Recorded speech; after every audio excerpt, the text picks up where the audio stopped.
और ऊपर से ब्रह्मा जी सृष्टि के रचयिता होने के कारण श्रेष्ठ होने का दावा कर रहे थे और भगवान विष्णु जी पूरी सृष्टि के पालनकर्ता के रूप में स्वयं को श्रेष्ठ कह रहे थे।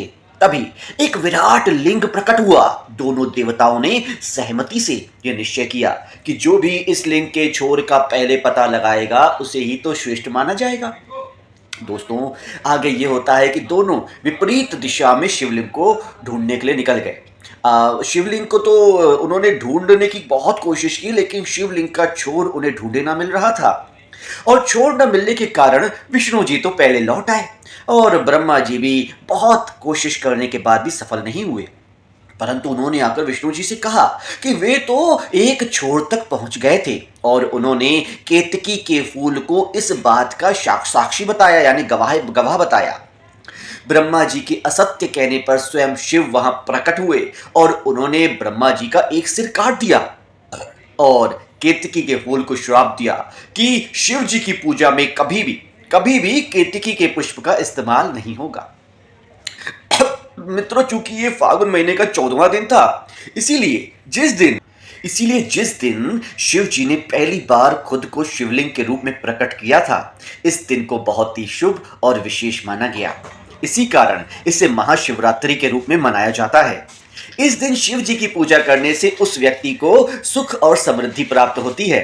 मित्रों, आइए अब शिव जी की महाशिवरात्रि के पावन पर्व की तीसरी कथा की ओर आपका ध्यान उन्मुख करता हूं।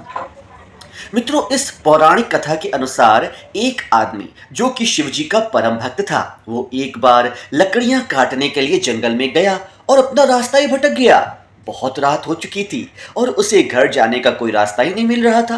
अब क्योंकि वो जंगल में काफी अंदर तक चला गया था, इसीलिए जानवरों के डर से वो एक पेड़ पर चढ़ गया।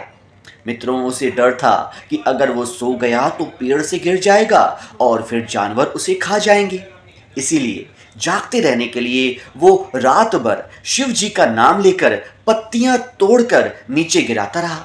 लेकिन जब सुबह हुई तो उसने देखा कि उसने तो रात भर में हजारों पत्तियां तोड़कर शिवलिंग पर गिराई हैं और जिस पेड़ की पत्तियां वो तोड़ रहा था वो पेड़ बेल का पेड़ था। मित्रों, इस प्रकार अनजाने में ही वो रात भर शिव जी की पूजा कर रहा था, जिससे खुश होकर शिव जी ने उसे आशीर्वाद दिया। मित्रों, महाशिवरात्रि के अवसर पर यह कथा पढ़ने और सुनने से आपके जीवन में हर प्रकार के सुख, शांति, धन, वैभव और संपत्ति की प्राप्ति होती है। जय शिव जी की। ओम नमः शिवाय। जय महाकाल।